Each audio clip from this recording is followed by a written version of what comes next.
So I just finished writing a story for the Daily Muck. It was one of those mess around and find out. This guy decided that he was going to get angry at these churches in Douglas, Arizona.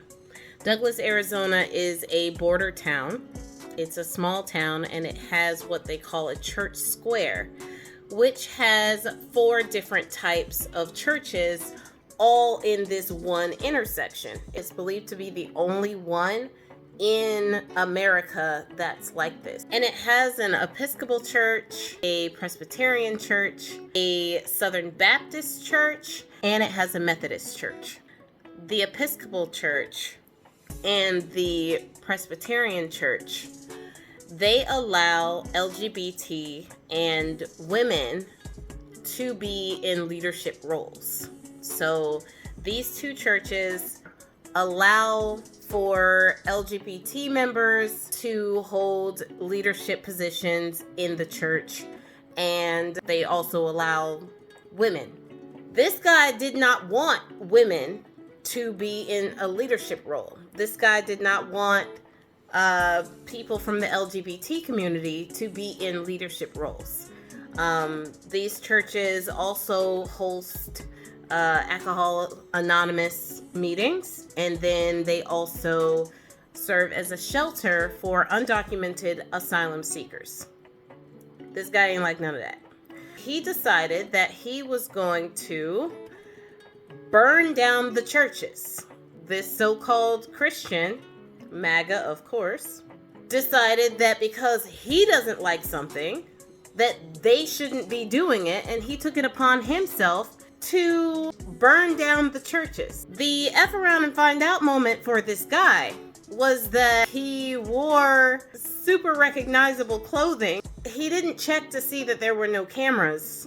So you could see him going from church to church with a plastic bag full of whatever it was that he had to light the fires with. You could see that. And he parked in a position where they got his license plate. So, like, the day after, he set fires to these churches. The FBI, special agents, police department, everybody went to his house and served a search warrant and found all these things. He hadn't even washed his clothes or gotten rid of the clothes that had the accelerant still on them. So they were able to use a canine, little Zeta, to detect the accelerants on his clothing. If you didn't know they could do that, now you know. This guy, because he didn't want to see the type of people he don't like, women and LGBT people, in leadership's roles, he decided he wanted to do what he did, and he was just sentenced to 36 years in prison. Was it worth it? In addition to that, and I'll put all of the paperwork down below, the press releases from the DOJ and also the court documents that I have, I will put those down below so you can read them for yourself. In addition to the 36 years in prison, let me tell you how many months that is. 438 months my man got in prison. It took him less than 10 minutes on the surveillance. 10 minutes worth of work got you 36 years in prison. This guy was 58. It's not like he's a child. It's not like he didn't know what he was doing. He's 58 years old. You grown enough to know. In addition to that, he has to pay $3,302,893.13 in restitution for the damage that he caused.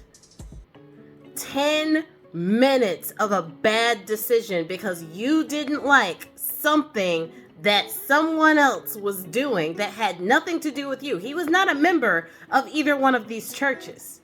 He just wanted to make a statement that he didn't like that they had women in leadership roles and LGBT people in leadership roles. So he got charged with not only arson, but hate crimes on top of that.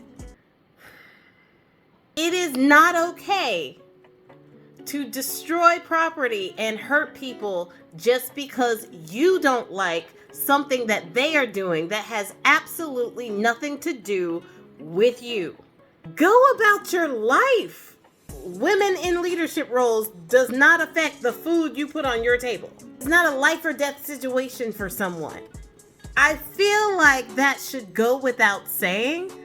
And if he was really as Christian as he said he was or pretended to be, he would have did what his God or his Jesus would do and just accept those people in. But he didn't do that. And then he effed around and found out. Not even a day later.